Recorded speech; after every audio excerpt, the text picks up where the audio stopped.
from Wingate University and WUTV. This is Wingate Today. Hello and welcome to Wingate Today. I'm Jeff Atkinson. Our top story, bringing medicine to the mountains. Wingate University has received the green light to begin a physician assistant studies program at its campus in Hendersonville, near Asheville. The popular PA program started 4 years ago on the main campus and held in the Levine Health Sciences Center, now is expanding to the western North Carolina mountains, where Wingate also has a school of pharmacy. The university's Hendersonville campus will have PA students attending classes there in August of 2013. Roz Becker, Director of PA Studies, says Wingate is responding to the community needs. Healthcare is a big issue in our society, and Western North Carolina does not have a physician assistant program. It's also a needed community for medical providers. So we are in a prime time to have students in that location training and hopefully get hired in the community of Western North Carolina. Students in the PA program at the Hendersonville campus will be doing their clinical rotations at the two major hospitals in Henderson County. Again, the program will begin enrolling students and they'll start classes in August of next year. Well, the political season is in full swing, marching toward the November 6th general election. Wingate University hosted a debate between the two candidates running in North Carolina's 8th Congressional District. Beneath a huge 60-foot American flag, the debate between incumbent U.S. Representative Larry Kissel, a Democrat, and GOP challenger Richard Hudson was held in the Batte Center on September 24th and was sponsored by AARP North Carolina and Wingate University. The 8th District is one of the most closely watched congressional races in the U.S. Many observers consider two-term incumbent Kissel to be vulnerable because the district has been redrawn to be more Republican-friendly. The debate, which I moderated, focused on health care and financial security. Congressman Kissel says he opposes any changes to Social Security and Medicare. I don't accept that we're going to lose Social Security. I won't allow that, and we need to keep that promise. And so that little bit of good is tied to a lot of bad. So I don't have a plan because we don't need one. Let's protect what we've got. GOP candidate Hudson said both programs are going broke, and he would favor offering retirement choices for people aged 40 and younger. I think you need to add more options for people who, younger than those at or near retirement. So it's the same kind of options that a member of Congress gets, where you can choose either traditional Medicare or you can choose from a range of plans that are pre-approved by Medicare that have a defined benefit because it gives you more options. And it will also drive down costs. The candidates answered questions from three panelists: B. Thompson, News and Public Affairs Director at WBAV-FM, Dr. Joseph Ellis, Wingate Political Science Professor, and Betty Rising on the AARP North Carolina Executive Council. This is one of dozens of debates across the country the AARP is sponsoring. So it's part of a continuing program of informing voters, elevating the conversation, keeping the 30-second sound bites out of the discussion, using facts, and helping individual citizens and our members make good judgments. Since the race is being so closely watched, the debate was taped and will be rebroadcast nationally on C-SPAN. To find out when it will air, go to our website, wingate.edu/go/WUTV.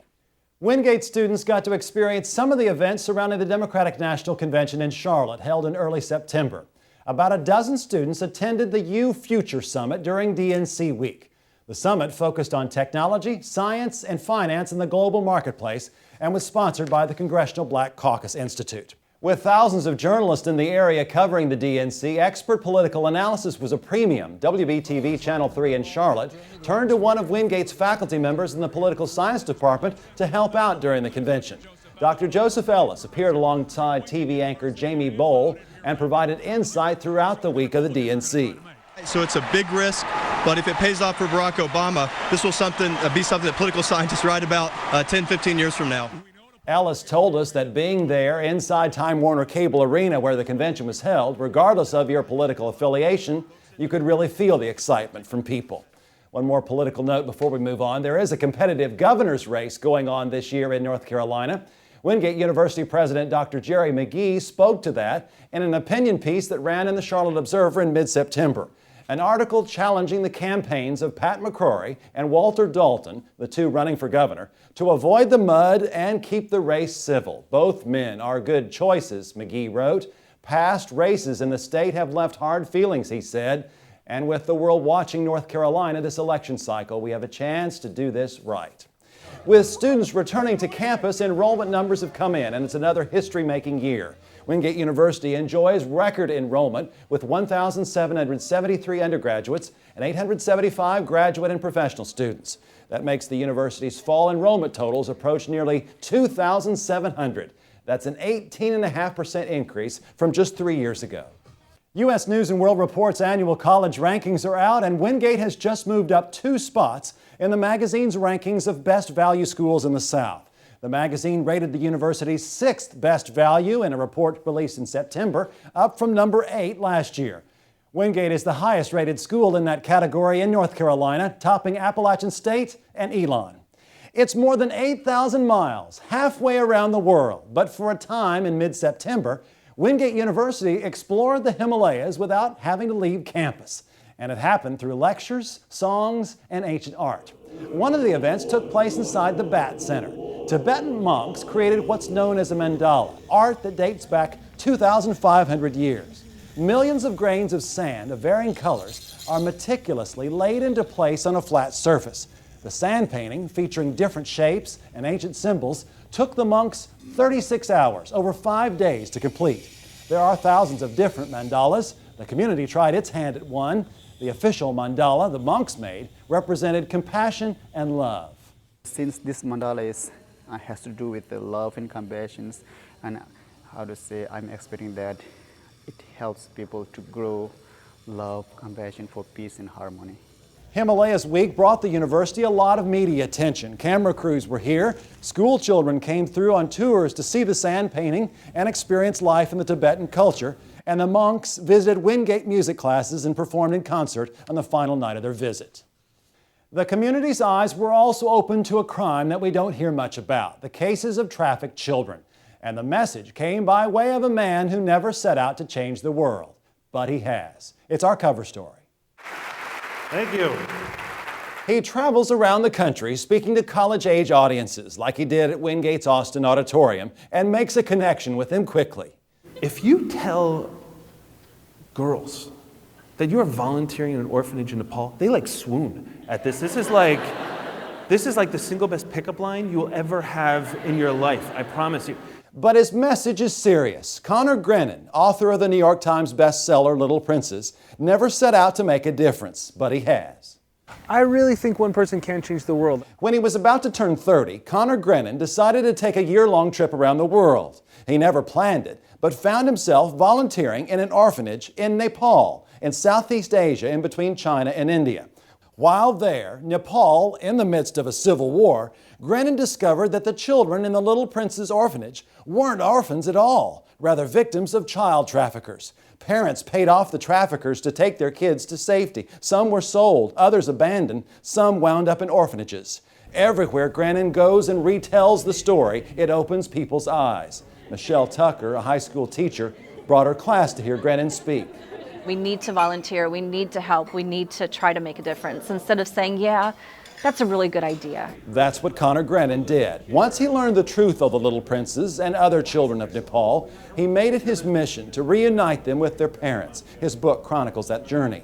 The book, Little Princes, was Wingate's required reading project this summer. His experiences were real, and that his feelings were real, and it wasn't just a book written so he could get, publicity. Your story has to be filled with passion, and your story has to be filled with perseverance, because that's what's going to get you ahead in this life. Through his organization, Next Generation Nepal, Connor Grennan and others working with him have been able to reunite 500 children with their families, proof that one can change the world, even though we may think it's impossible. We're looking at only the point of view of the person who's trying to help, rather than the beneficiary. Each beneficiary has their own world, and if we can change that, then we're changing the world, in my mind. We have more on Connor Grennan on our website. We created a page with information about Little Princes and his nonprofit, Next Generation Nepal. Go to wingate.edu/go/Little Princes. For the second time in 4 years, the Wingate Bulldogs football team played in front of a national TV audience. And here come the Bulldogs of Wingate. CBS Sports Network broadcast the game versus Carson Newman College in East Tennessee live on Thursday, September 27th. Coaches say it's great exposure for the program. At Division II level, the TV networks don't give as much attention to D2 as they do the big schools in Division I. For the university, it was a chance to tell the story of Wingate in a 30-second spot that debuted during the game. What is Wingate? A university nestled in a quiet community near Charlotte, named 8th best value in the South by U.S. News & World Report. Leading the way in the health sciences with pharmacy, PA studies, and nursing. What is Wingate? Big enough to offer 20 NCAA sports, small enough to attract the best and brightest in the world. What is Wingate? Wingate is you. Wingate University. Major in a great life. The Bulldogs defeated Carson Newman, by the way, 33-24, keeping their TV record intact. The last time they were on national TV, in 2009, they beat Tusculum College. With us now is the voice of Bulldog sports, Ryan Brown. And Ryan, what's been the big sports story this month? Well, Jeff, the Wingate University volleyball team each night in Cuddy Arena and on the road has come to play every single time, and their South Atlantic Conference record streak had reached 83 matches, but unfortunately on September 15th, the Bulldogs fell 3-1 to Tusculum College. Wingate had gone 5 straight seasons undefeated in the South Atlantic Conference in the regular season. You can tack on 6 straight tournament championships as well. The last time Wingate had lost in the South Atlantic Conference all the way back in November of 2006. George W. Bush was still in the White House. Twitter was only a couple months old. And during this long streak, we've been begging to get a lot of comments from Wingate head coach Shelton Collier about the streak. Now that it's come to an end, finally got a great word from him. Oh, you always win. It must be easy. How is it to win so easy all the time? And our team realizes that most of the wins weren't easy, and in some cases, the other team maybe should have won or could have won. It's the intensity that we put in each practice that really shows we don't take a point for granted, and it's really amazing that we've managed to win for that long without ever slipping up. And I think in college sports, it's only natural to have letdowns and maybe take a team lightly. And every single week, for some reason, we were able to have enough to not have that letdown, no matter what injuries happened, no matter what we were doing. Somehow we found a way to get out of the gym with a win. We really cherished all those wins and that streak. One last note about that Wingate volleyball winning streak in the South Atlantic Conference. The Bulldog streak ended at 83. Just a comparison, coincidentally enough, the team that beat the Bulldogs to stop the streak, Jeff, Wingate's 83 sack wins. Tusculum was the next closest with 54 over that run. Untouchable streak, unbelievable a feat for this Wingate volleyball team. At least they were beaten by a pretty good team, a pretty good program. So what's coming up next? A story next month, Jeff, about 2 Wingate football players that are twins and roommates, best friends, came to the Bulldog football program thinking they'd be on opposite sides of the football, but here in 2012, they end up in the same backfield. That's next month. Ryan Brown, thank you very much. And a first for the Wingate football program, the Coaches Show is now airing live on radio. The athletic department signed a deal with Wixie Radio, the mighty 1190 AM in Monroe, to broadcast the Joe Reich Show. The program originates from Buddy's Point Restaurant in downtown Monroe every Monday night at 6 o'clock. Hosted by our own Ryan Brown, the show features interviews with the coach and players in front of a live audience. Right after the Coaches Show, the Bulldog Club presents Wingate Sports Weekly, a recap of the other events, scores, and highlights going on in the athletic program. Hosted by Bill Nash, Wingate Sports Weekly follows the Coaches Show and starts at 6:30 at Buddy's Point Restaurant in Monroe. Basketball and volleyball games inside Cuddy Arena are going to be brighter. The athletic department has just installed a new state-of-the-art scoreboard. Crews spent about 2 days raising it. The Daktronics scoreboard weighs 1,200 pounds, costs $36,000, and comes complete with LED lighting. The university also purchased new shot clocks, and there will be new clocks in the locker rooms, letting the teams know how much time they have left during halftime, which they've not had before. The previous scoreboard dates back to when Cuddy Arena was built 27 years ago. The eyes of the world were on a Wingate junior this summer. Marko Blazevski, a Bulldog swimmer from Macedonia, carried the flag for his home country in southeastern Europe during the opening ceremonies of the 2012 Olympic Games in London. Marko competed in the 400-meter individual medley, one of swimming's most demanding events. He's now back on campus, settling back into school and practicing, I understand, on the Bulldogs swimming team. Welcome. How are you doing? Thank you. I'm very good. I'm very happy that I'm back at Wingate, and we started practice 2 weeks ago, so everything is back to normal. I'm getting into the routine and getting back to training and getting ready for the new goals and achievements. I don't even know where to start when you talk about the Olympics. How was the experience? What was it like? There are many words that can describe it. It was simply amazing. Like, it's once in a lifetime opportunity. Hopefully twice for me.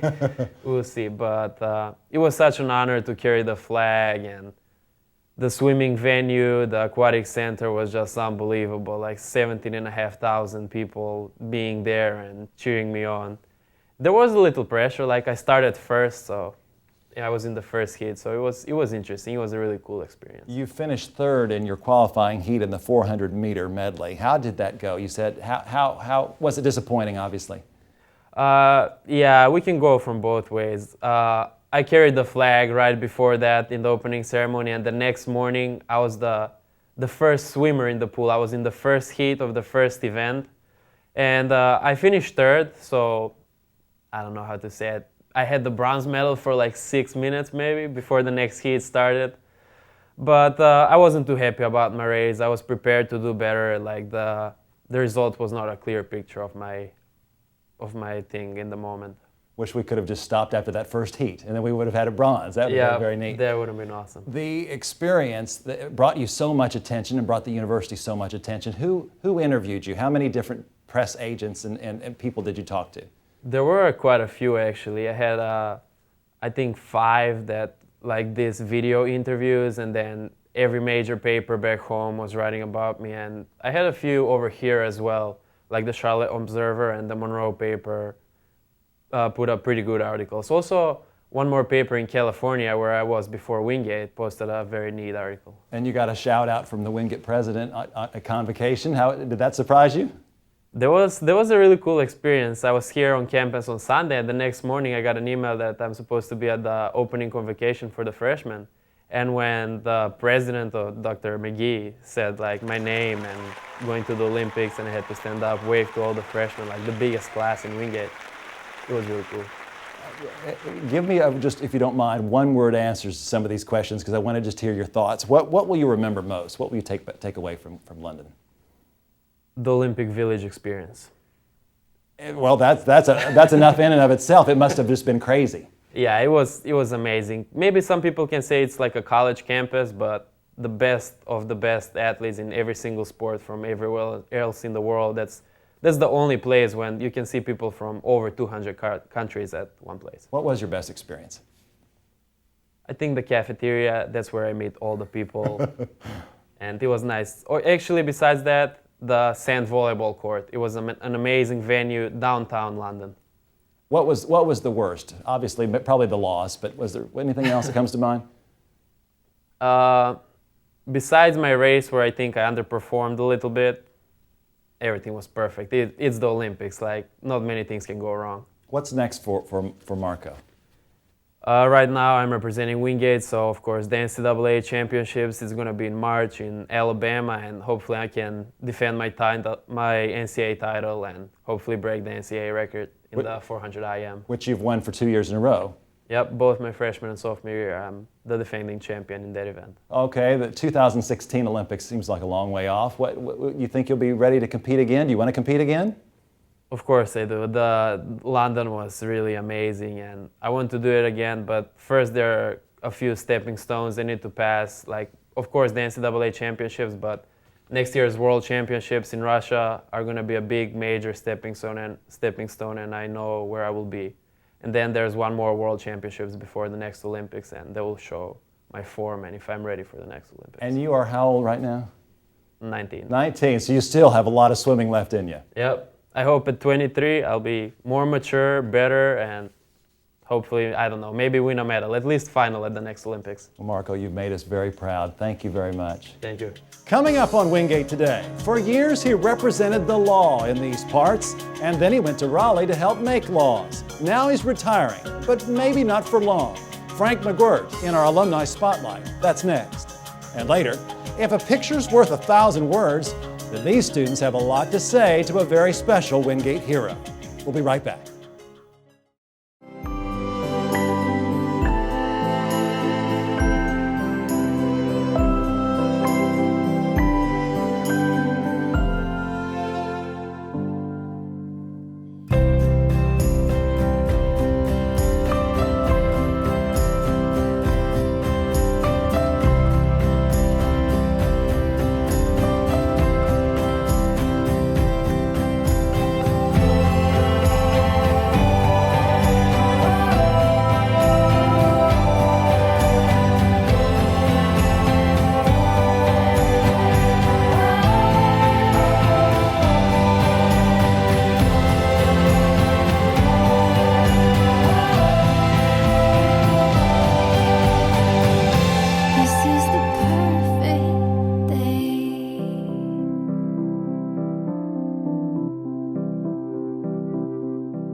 Welcome back to Wingate Today, and time for our Alumni Spotlight. Wingate Today contributing reporter and alum Brian Stevenson is with us now. What do you got this month, Brian?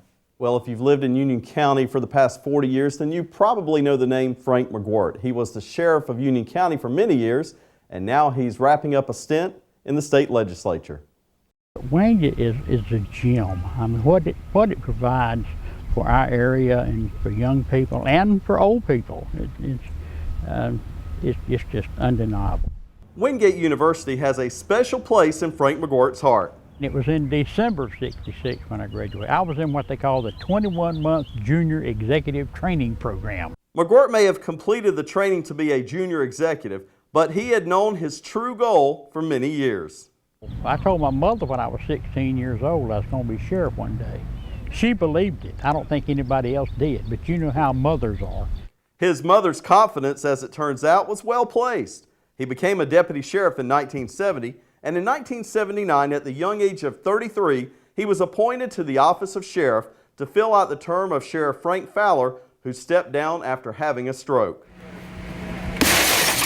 He became famous for wielding a sledgehammer and smashing up video poker machines that were being used for illegal gambling. I got really involved in working to try to eliminate video gambling in North Carolina. Using the photo ops to drive home a point. I say this is not a game of chance, because brother, you ain't got a chance. It was a hot button issue for McGirt because of what it was doing to families in Union County. I had people call me up to tell me that their son or their husband or whomever had lost a week's pay several times, maybe in the video machine. They couldn't pay their rent. They couldn't make the car payment.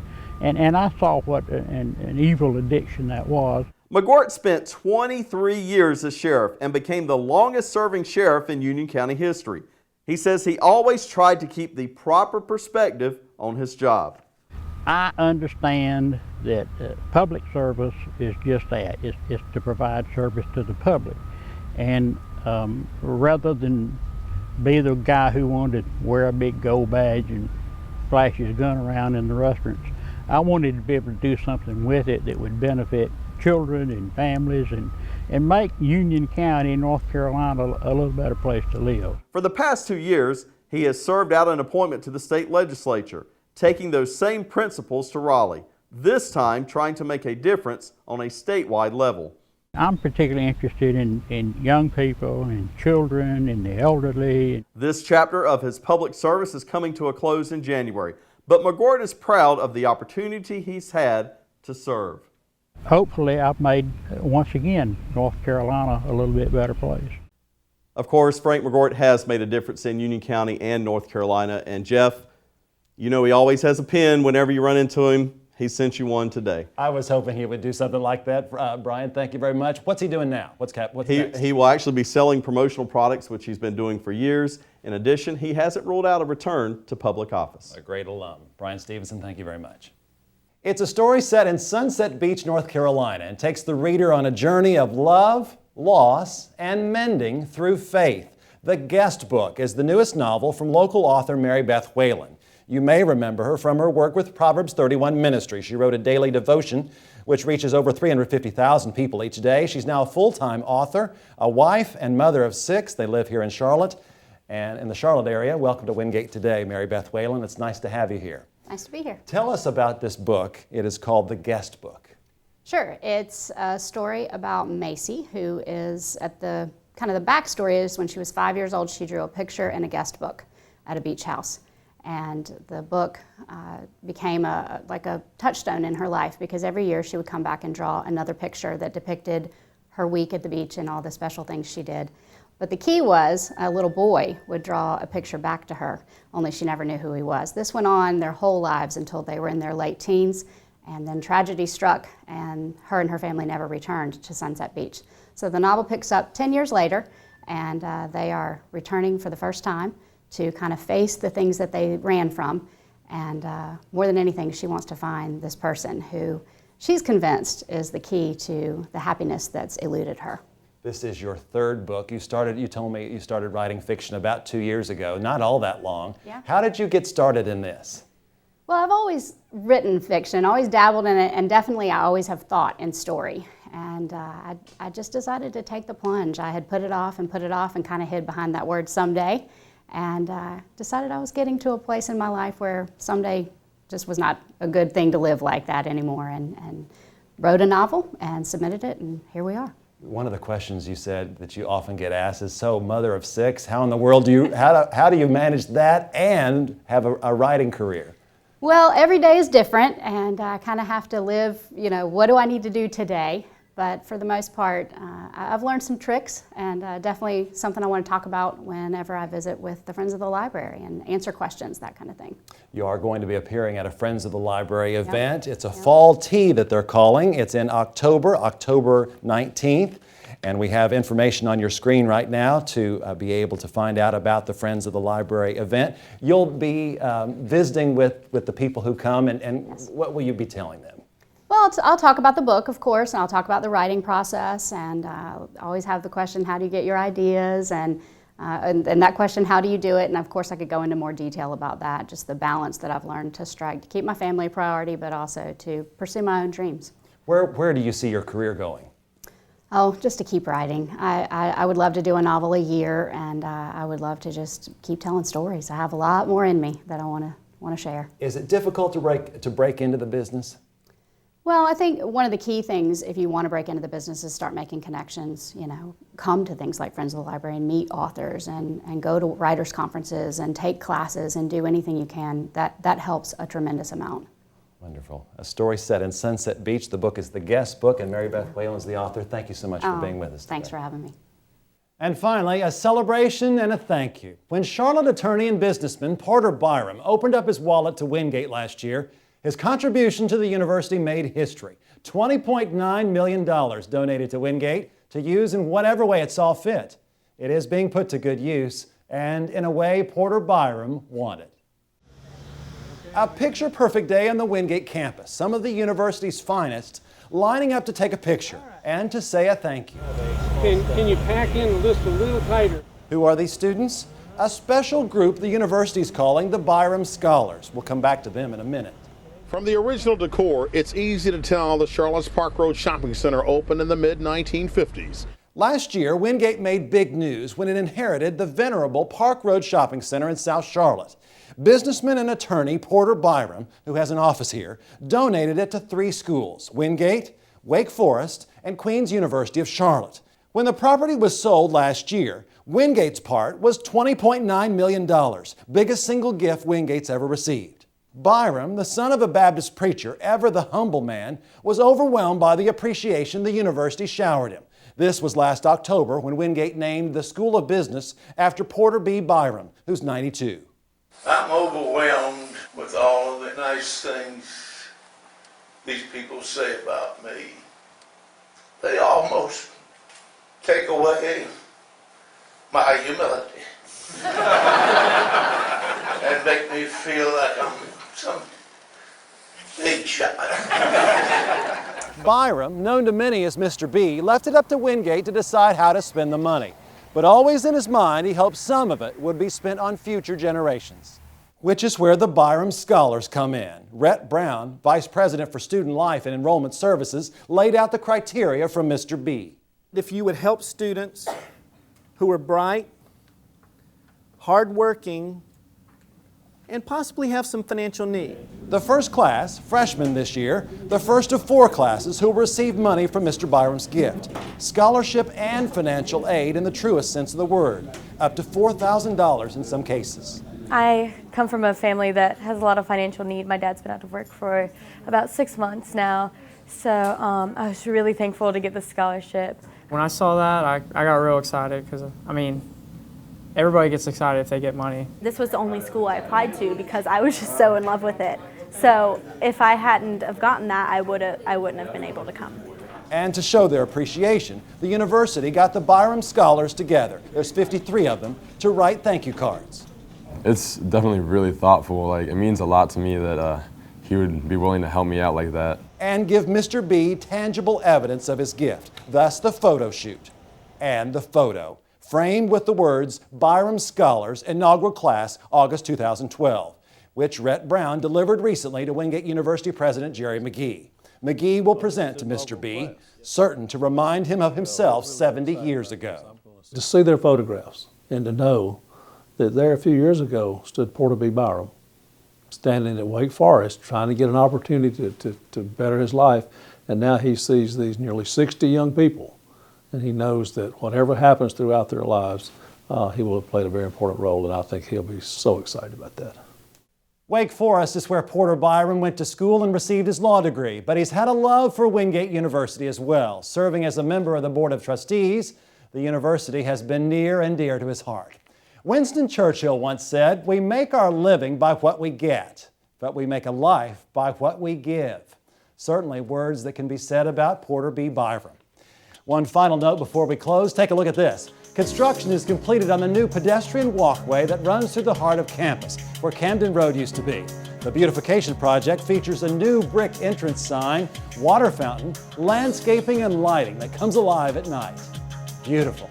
And that's our show for this time. I'm Jeff Atkinson. Thanks for watching. Comments? Questions? Contact us. Wingate Today is a production of WUTV and Wingate University's Department of Marketing and Communications.